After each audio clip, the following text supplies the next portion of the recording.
اب جنت میں بھی ہمیں ان سے پوچھنا پڑے گا کہ ہم کیا سوال کریں. علماء بھی سر جوڑیں گے، بیٹھیں گے، تو اللہ تعالیٰ دل میں ڈال دے گا، کہیں گے کہ جنت میں سب چیزیں علل اعلان مل چکی ہیں، لیکن ایک چیز کا اعلان نہیں ہوا کہ رب کہے گا میں تم سے راضی ہو چکا ہوں، میں تم سے خوش ہوں.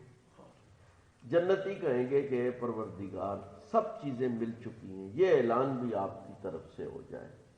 تو اللہ تعالیٰ اعلان فرمائیں گے کہ میں تم سے راضی ہوں، میں تم سے خوش ہوں. حدیث میں آتا ہے کہ جنتی اتنے خوش ہوں گے اس اعلان سے کہ اور نعمتوں سے اتنے خوش نہیں ہیں. کتنی بڑی نعمت.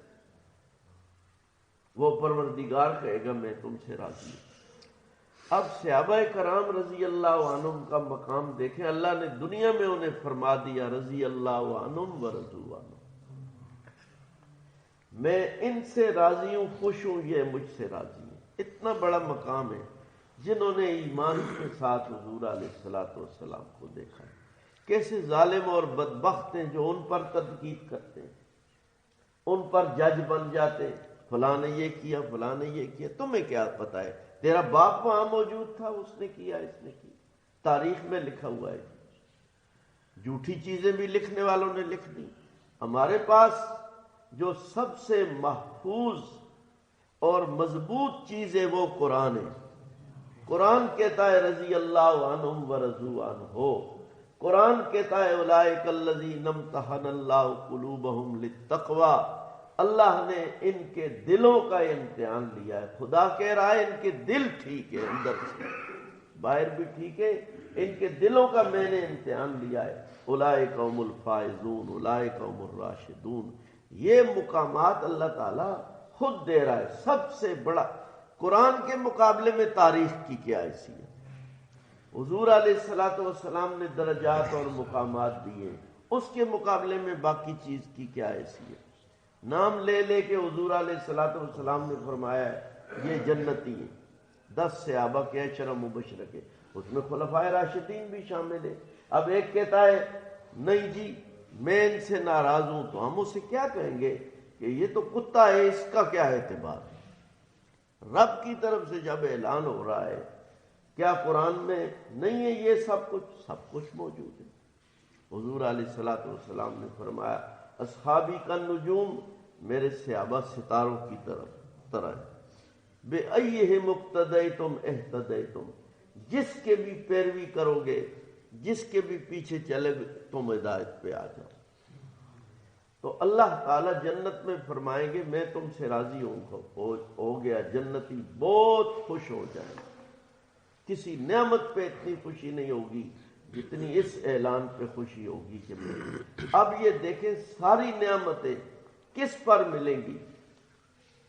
دنیا کی اس محنت پر. اور کیا محنت ہے؟ اللہ تعالیٰ نے ہمیں کیا فرمایا؟ کاروبار نہ کرو، روٹی نہ کھاؤ، دکانداری نہ کرو، اچھا نہ کھاؤ، اچھا نہ پہنو، سو نہیں. کوئی پابندی لگی؟ کوئی پابندی بھی نہیں ہے. 5 نمازیں پڑھنی ہے، پرایا نہیں کھانا، حرام اور حلال میں تمیز کرنی ہے، اپنا حصہ لینا ہے، پرایا حصہ نہیں لینا. نماز ہے، تلاوت ہے، یہ تو دنیا میں جنت کی نعمت ہے. بلکہ جو جنت ملے گی وہ یہی ہوگی. یہ نماز، یہ ذکر، یہ تلاوت، یہ حج، یہ صدقات، یہی چیزیں جنت میں دودھ اور شہد کی نہریں بن جائیں گی. یہی چیزیں جنت کی نعمتیں بنے گی. یہی چیز متشکل ہو کہ اللہ کی طرف سے رضا کا اعلان ہوگا. یہ تو ہم کوئی خدا کے لیے نہیں کر رہے، یعنی خدا کی خدائی تو اس سے بڑھتی گھٹتی نہیں ہے، ہم کریں یا نہ کریں. یہ تو اپنے لیے کر رہے ہیں. جو کچھ ہم کر رہے ہیں اپنے لیے کر رہے ہیں. یہ ہمیں ملے گا، یہ محفوظ ہو رہا ہے. تو اب اس کو محنت سے کرنا چاہیے یا وقت ملے تو کرنا چاہیے. کہتے ہیں جی وقت نہیں ہے ہمارے پاس، نماز کے لیے وقت نہیں ہے، جماعت کے لیے وقت نہیں ہے، قرآن کھولنے کے لیے وقت نہیں ہے. وقت نہیں ہے. کس چیز میں وقت لگ رہا ہے؟ گندگی میں لگ رہا ہے. اس کی حالت بھی دیکھ لو. وہ کس چیز میں کس صورت میں ہمیں ملے گی جس پہ ہمارا وقت لگ رہا ہے، وہ کس صورت میں ملے گی؟ وہ آگ بن کے ملے گی، پیپ بن کے ملے گی، گندگی بن کے ملے گی۔ تو ہم وہ گندگی اکٹھی کر رہے ہیں اور کہتے ہیں ہم بڑے سمجھدار ہیں جی، فلاں آدمی پٹواری سے مل گیا، فلاں دکاندار سے مل گیا، اس سے ساز بات کر لی، کچھ اپنے لیے رکھا، کچھ اس کو دیا، یہ کہ اور بڑے سمجھدار ہیں۔ یہ سمجھداری ہے؟ سمجھدار تو وہ ہے جو اپنے لیے نیکی کو، نورانیت کو اور ان نعمتوں کو اکٹھا کر رہا ہے۔ ایک دوسری بات عرض کروں، یہ نماز ہمیں جنت میں جنت کی نعمتوں کی شکل میں ملے گی۔ جو آیات آج پڑھی ہیں یہ ساری چیزیں وہاں پہ ملے گی، تو وہاں کا جو لطف اور مزہ ہے اس کا کچھ حصہ اللہ نے اس میں بھی رکھ دیا، اس کا نام ہے سکینہ۔ اس لیے جب کوئی نماز پڑھتا ہے تو اس کو وہ ملتا ہے وہاں سے۔ اللہ نے ہمیں توفیق دی، ہم نے فجر کی نماز پڑھی، قرآن پڑھنے کے لیے سننے کے لیے بیٹھے، اس پہ ملے گا ہمیں انشاءاللہ، ضرور ملے گا۔ تو کیا ہمارا دل خوش ہے کہ خفا ہے؟ دل خوش ہے۔ یہ وہ خوشی ہے جو جنت میں ملے گی، وہاں اور شکل میں ملے گی، یہاں سکون اور اطمینان کی صورت میں ملتی ہے۔ ایک بندہ آرام سے بچ کے حلال اکٹھا کرتا ہے، تھوڑا ہوتا ہے لیکن وہ کہتا ہے یہ تو حلال، اسے خوشی ملتی ہے۔ ایک بندہ تہجد پڑھتا ہے، جو تہجد گزارے آپ اس سے پوچھیں، اگر تہجد کی نماز رہ جائے اس سے تو اس کے دل پہ کیا گزرتی ہے، اور پڑھ لے تو اس کی کیا حالت ہوتی ہے۔ میں نے اپنے بزرگوں کو، بوڑھوں کو، بیماروں کو، ان لوگوں کو دیکھا ہے اس حالت میں بھی انہوں نے اپنے معمولات تہجد جماعت کی نمازیں پوری کی کہ حد ہو گئی۔ میں اپنے مرشد حضرت اقدس رحمۃ اللہ علیہ کے ساتھ جب ان پہ اٹیک ہوا، دل کا بہت سخت اٹیک تھا، ICU میں تھے، وہ تاریں لگی ہوئی تھی ان کی ساری، میں ان کے ساتھ ہوتا تھا اور میں انہیں نماز پڑھاتا تھا۔ اس حالت میں بھی وہ جماعت کی نماز انہوں نے نہیں چھوڑی۔ مجھے فرمایا مجھے تیمم کرواؤ، میں تیمم کروایا، میں نے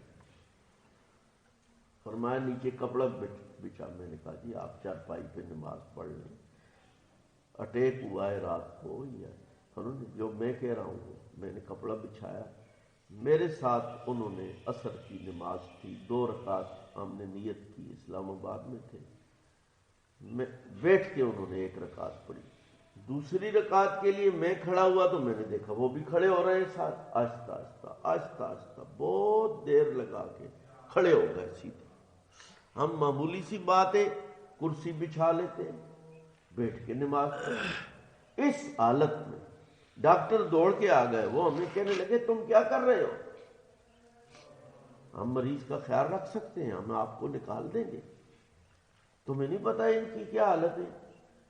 میں چپ ہو گیا، مجھے تو پتا تھا کہ وہ میں ان کو کس طرح سمجھاؤں۔ اس حالت میں بھی نماز اور جماعت کی نماز، صرف یہ نہیں، چاشت، اشراق، اوابین، یہ بھی نہیں چھوڑے انہوں نے، میں ساتھ ہوتا تھا۔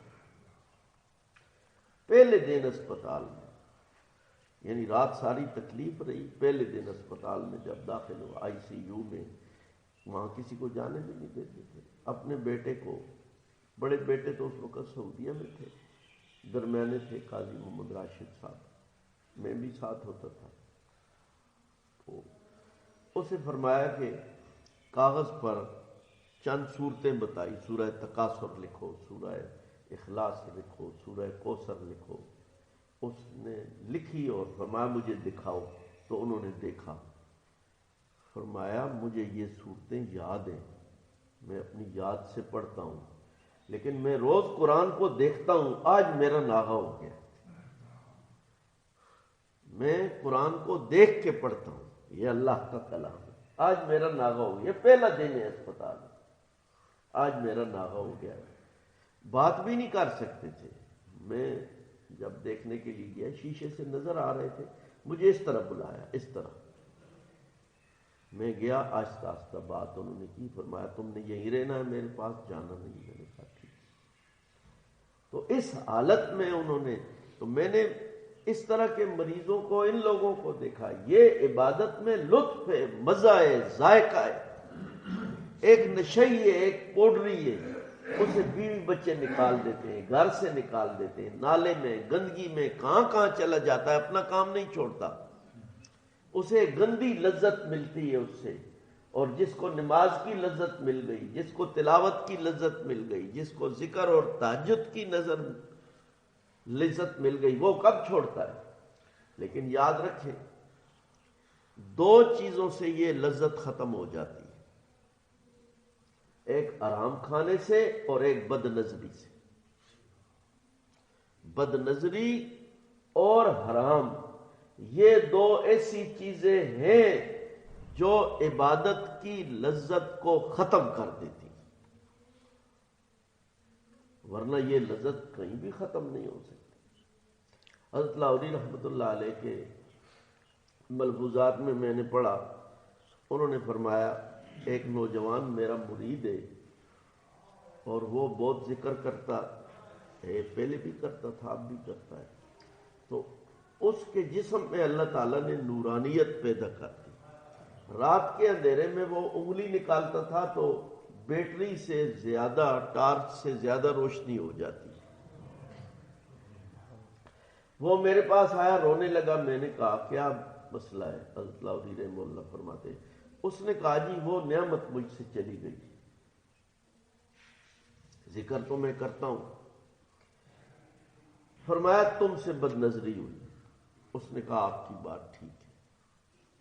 میں لاہور بازار میں جا رہا تھا، ایک ہندو لڑکی گزری، میری نظر اس پہ پڑ گئی، پہلی نظر ماں پہ، پھر نظر پڑی، اس کے بعد یہ چیز چلی گئی۔